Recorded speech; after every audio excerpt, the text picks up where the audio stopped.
What is going on, Headliner Nation? Jake and Kyle coming back at you today. And Kyle, we in round 4.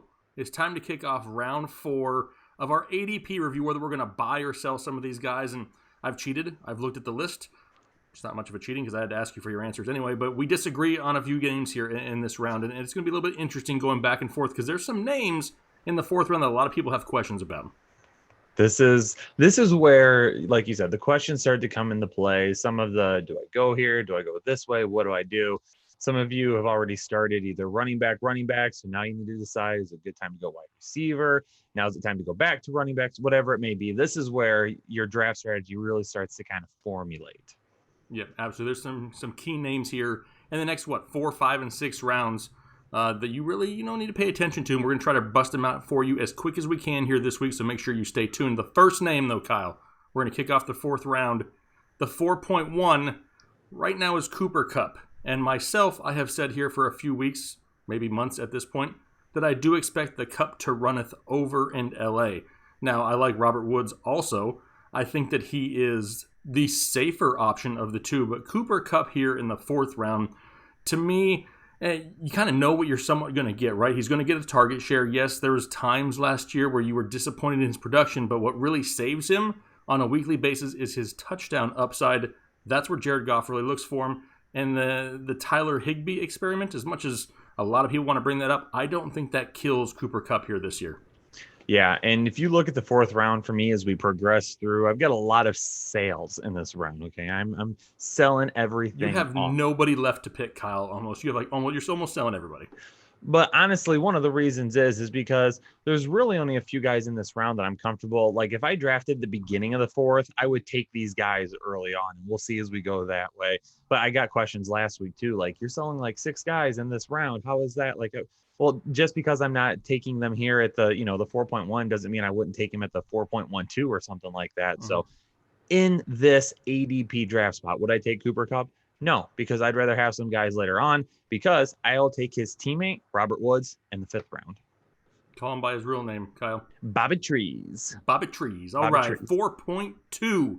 Going back to a tight end, the football kind, and it's Zach Ertz of the Philadelphia Eagles. And yeah, he may not be what he used to be just a couple years ago. However, with the way that the offense is set up in Philadelphia, even with Dallas Goedert, who is nursing an injury right now, something we need to pay attention to, Zach Ertz is still going to be one of the main targets for Carson Wentz, and he's still going to be one of those high-end, tight ends. But I just find myself, if I don't land a Kittle or a Kelsey in the 3rd, which probably doesn't happen a whole lot, I find myself waiting to the late rounds on tight end. So I'm not going out of my way to draft Zach Ertz here earlier at the 4.2. Yeah, no, I'm not either, because like you said, I'm not moving on Kelsey or Kittle and their ADPs of like the 2 or the early 3. For me, it's either Mark Andrews in the late 3rd, or I'm waiting until I get guys later on, like Jonnu Smith, who we've talked about over and over and over this offseason. So for me, with Ertz here, I'm still just not buying it. You'd have to think that the Eagles are going to get Dallas Goedert worked in more and more and more at some point in time. We keep saying that every offseason. It never ends up happening, but I'm going to end up fading Ertz again this season because I can't pay this 4th round price tag on him. Yeah, we there's just too many options late that we like, that we love the upside for, that are way cheaper. The 4.3, Juju, and this almost seems too good to be true because a lot of people, we always talk about it, right? It's recency bias, and all they remember last year is Juju struggling. They forget the fact that there was no Big Ben, that he was out there with, Duck Hodges and Mason Rudolph. He wasn't healthy 100% the entire year. I have still yet to hear anything about Big Ben not being good to go. They didn't sign anybody in the offseason. Anytime I've seen a workout tape, he looks like he's okay. We haven't seen him put any real torque on that elbow yet, but everything looks fine. And if Big Ben is healthy, Juju in the 4th round is an absolute steal, and I'll buy him. Yeah. And here's the thing, too. Juju was going in the 1st round last year. Late 1st, early 2nd. People were making a conversation and an argument that he should be the first wide receiver taken last year. What's changed? Nothing has changed. The only thing that's different is we're a year removed from a Big Ben injury. Is that really what's dropping his ADP basically 3 rounds at this point? So if you could get a potential, high wide receiver 2, low wide receiver 1 type of return in the 4th round, for those of you that love running back early, you just nailed your draft. Yeah, absolutely. And a lot of people want to point to the entire argument of Juju's not going to be great because, Antonio Brown's not there going to be. He can't be the lone guy on the outside. Listen, with James Washington, Deontay Johnson, Eric Ebron in the mix, the guy who's next up on this list in the backfield, the guy's not going to be the only show in town. The defense can't just take away Juju. There are other options here, and I'm not buying the fact that Juju just can't separate and get open on the outside. I'm not buying it. I don't get that argument. And I want to clarify one thing with this too. We did not believe that Juju was the first overall wide receiver. We cautioned people against that tactic last year. Did we have him as a wide receiver 1? I think we had him like wide receiver 11 or 12 or something like that. So we were a lot lower on him than other people. So I'm not saying that, last year we were wrong, so we're jumping back on the bandwagon, but this goes back to the year-to-year thing. We weren't really on that type of price tag for him last year, but 4th round price tag, we will absolutely take that price tag. So it's all about where you take players. Yep, agreed. Next guy up is his teammate at the 4.4. It's James Conner, and we disagree here. And the reason that I'm buying James Conner is somewhat similar to the argument that we just put together for Juju. We've seen James Conner produce before, and he's in an offense that is very running back friendly. He cannot stay healthy, which is a problem, but in the 4th round, this better be my running back 3 at this point and nothing else. If I have one wide receiver before here, okay, but I got to get my running backs early, like we always talk about. We've seen James Conner produce, and if a healthy Big Ben is back there, I like the potential, buy low of a James Conner. Another one of these guys who was going a lot earlier last year that you can get a little bit of a discount this year, and just the overall offense, I think, is going to put him up in a position to really put up a solid fantasy year as long as he can stay healthy. Yeah, and here's the thing about James Conner. I've got to list him as a buy. Number 1, 2 reasons. Number 1, you have him as a sell, you mean? Or a sell, excuse me. I've got 2 reasons I would list him as a sell. Number 1, because I'm buying David Johnson. So I would draft David Johnson at the end of the 4th round where he's going at his ADP. I would take him all the way back at the beginning of the 4th. Like if I'm coming in at that 3-4 turn, I'll take David Johnson at the beginning of the 4th each and every time before I take James Conner. So that's number 1. Number 2, with James Conner, if you get him as your running back 3, I don't know if he's going to have the ceiling that he did a couple of years ago. His ceiling was volume dependent. James Conner wasn't the most efficient or elite runner that we've seen there in Pittsburgh. So my thought process is with James Conner, I was on board with him at one point this offseason, and then I did some research, and I was like, I just don't know because of Anthony McFarland, Jalen Samuels, Benny the Snail Snell there. They've got other guys around him at this point. I'm going to start calling him Gary, like Gary from Gary's SpongeBob. SpongeBob, perfect. Gary That's Snell. his new nickname. Anyway, so with Benny Snell, these guys could end up taking some touches away, which lowers that ceiling. So for my running back 3, personally, I'll take a shot maybe on, a Jonathan Taylor, if his ADP, if he's kind of maybe floating around that 4th and still on the board, maybe I would take him over it. I don't know where his ADP currently comes in. I think it's in the 5th round right now. Mm-hmm. I would take a Jonathan Taylor. I would take a DeAndre Swift. Some guys that maybe have a higher ceiling. I'm going to go with over Conner right now. Yep. All right. So number 4.5, and we're sitting here talking about running backs. So why not bring up ex-Steeler now, LeVeon Bell? And we've been talking all offseason. It's not so much Le'Veon Bell. It's Adam Gase and the Jets dumpster fire. I mean, I know you've been on record saying that, hey, the only guy that I'll touch in this offense is Jamison Crowder. And to be completely honest, that's probably the only guy I would even consider, and even he doesn't excite me too much. Le'Veon Bell, now you got Frank Gore in town. You've already had Adam Gase come out and say, hey, we may limit his workload a little bit to keep him fresh.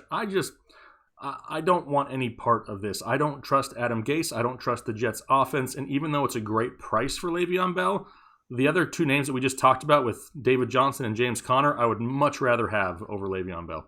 I feel like I've been talking a lot this episode so far, so I'm going to sum this up in 3 words. Do not 4 words. It's okay. 3.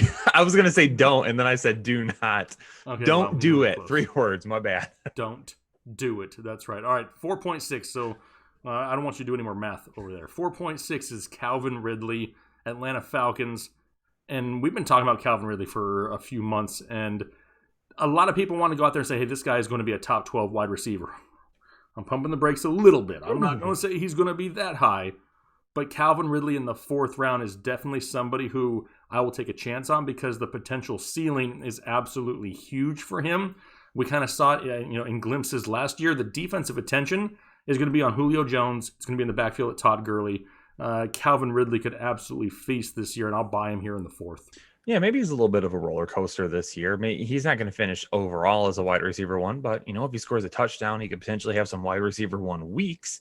But, here in this round, if you've already got a wide receiver 1, not bad to take a shot on a guy that is going to be in an offense where the ball is going to be thrown an awful lot.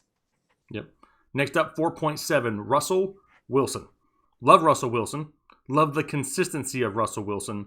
Do not love drafting Russell Wilson in the 4th round. It just goes back to our whole we're waiting on quarterbacks thing. It has nothing to do with where we think that, he's going to have a bad year. Nope, not it. They have come out and said, hey, we're going to pound the rock in Seattle. But regardless, I'm not going to buy Russell Wilson. As great as a consistent fantasy asset as he is, I'm waiting on quarterback at this point. I'm not reaching for Russell Wilson. Not only that, but there's a quarterback going right after him that's probably got a little bit of a higher ceiling. I mean, have we ever saw the Seahawks truly unleash Russell Wilson? It seems like every single year it's like, this could be the year, and then it just doesn't happen because they run the ball so darn much. He's highly efficient. That's what allows him to continue to put up really good numbers every single year. But with Dak Prescott coming after him, I'll pass on Russell Wilson. I'll take Dak, which we'll talk about in a minute. In a minute, yeah. 4.8, A.J. Brown, the offseason love child of half of fantasy football world. I mean, everybody loves A.J. Brown. They're all falling in love with him here in the offseason. 2 guys who are not falling in love with A.J. Brown are us. Yes. And it's somebody else's love child. Yeah, it's somebody. We did not make this one. We made one in a different episode, but that's the whole other story. A.J. Brown is just somebody who showed so much efficiency, so many big plays, that it's not going to be possible to sustain that for a whole 16-game season again, especially now with defenses being able to key in on it. Yes, he's going to have big games, but what you saw the end of 2019 is not what you're going to see every single week in 2020, and I think because recency bias once again kind of sets in, you got to buy him a little bit earlier here in the 4th round. So I'm going to sell A.J. Brown. So are you. The biggest point that I've brought up all offseason long is his yards after the catch per reception. He averaged 8.88 yards after the catch per reception. That was more than 2 yards more per reception than Chris Godwin and Robert Woods, Bobby Trees, who were the next 2 closest to him. That's a lot. That is a lot of yards after the catch per reception. That's going to have to come down some. Yeah, and like I said, you just can't sustain that. I mean, that is a huge, huge number.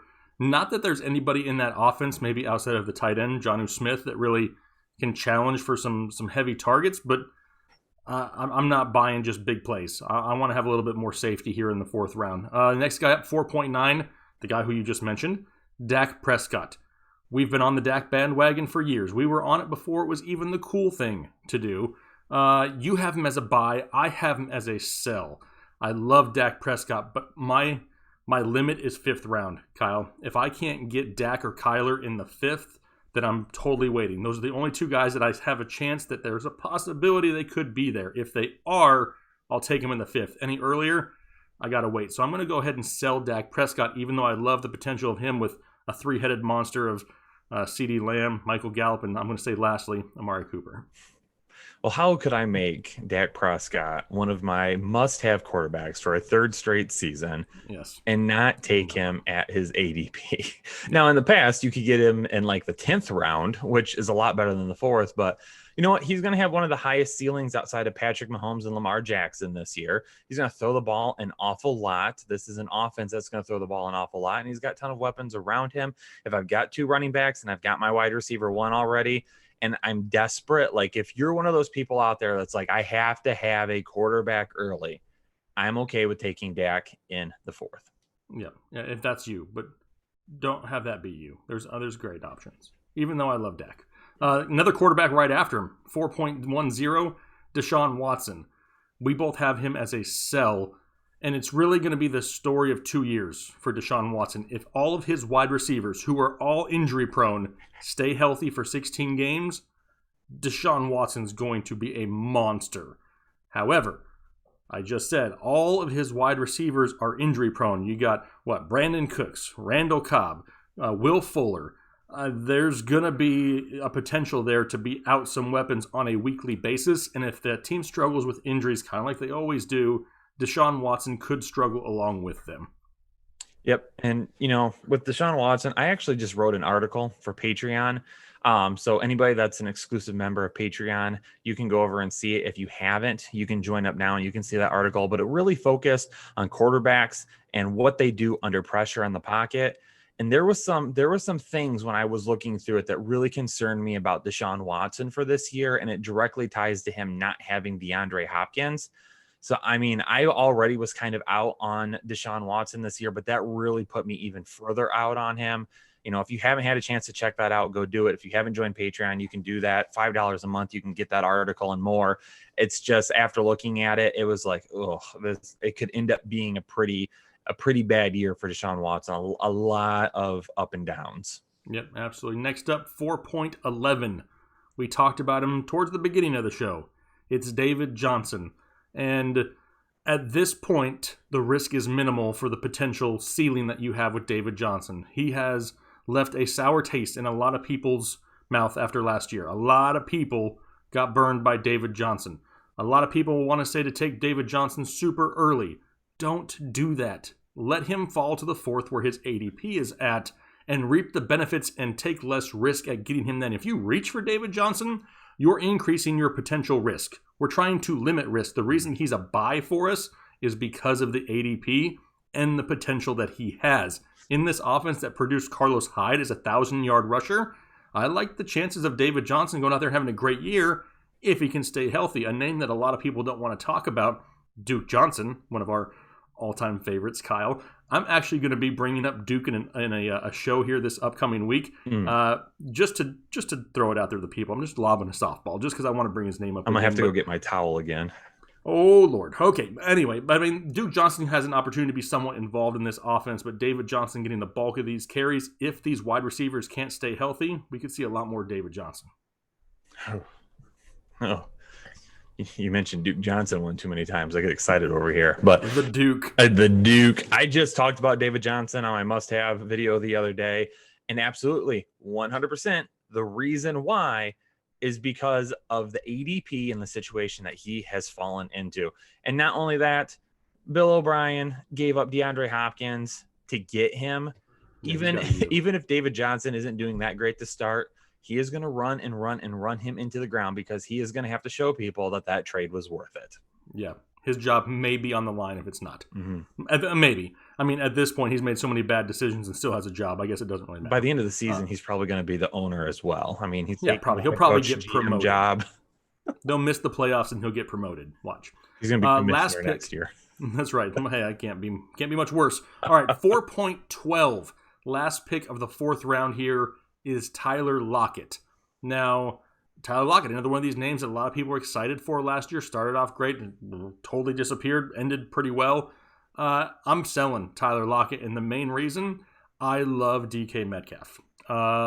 It's not an unsafe obsession yet. Hasn't got to that point, but it is a severe loving relationship right now. I think DK Metcalf is on the verge of having... Don't turn away from me, Kyle. Stare directly at me.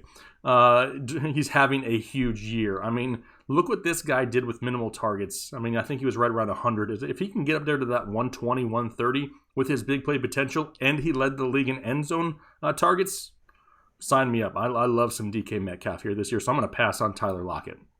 The thing with Tyler Lockett is the Russell Wilson Tyler Lockett connection has always been highly efficient. I mean, those two at one point last season, they had Russell Wilson had a perfect passer rating to Tyler Lockett. That's how efficient they have been. But if DK Metcalf is going to take that next step and they're going to run the ball as much as they have in the past, and now they've kind of added to the tight end position a little bit more with Greg Olsen. Well, Disley appears to be healthy now. They were talking about Philip Dorsett, right, the other day and how fast he is and how they're excited to kind of work him into the game plan. So if that efficiency doesn't keep up and Russell Wilson starts looking some other places, probably the fourth round at this point is a little too much. I think Tyler Lockett, if I can give him a couple of rounds later, I would be okay with that. But I really would rather have him as like my wide receiver 3. So then if he does have a bust week, it doesn't hurt me that much. Yep, absolutely agreed. All right, well, we rapid fire through the fourth round here. Hopefully we're able to help, answer a few questions. Like I said earlier, we're going to do the fifth round and sixth round. We're going to try to do all 3 rounds here this week. So if you enjoy this content, which I know a lot of people do because they asked for this wasn't even planned, make sure you like it. Oh, wow. Kyle's whispering that you like it. You like it and you will watch it. Hit the subscribe button. If you enjoy all this content, this is a quick snapshot of a lot of players. But if you go to the channel, it is jam-packed full of in-depth, information on a lot of these guys. There's other channels out there. There's other sites out there that just give you, hey, I like this guy this week. Okay, cool. Why do you like him? And that's what we're trying to provide you here, is the reasons why. We don't just give opinions without backing it up with facts. So if that's something you're looking for, hit that subscribe button, hit the like button, because it greatly helps us out here on YouTube.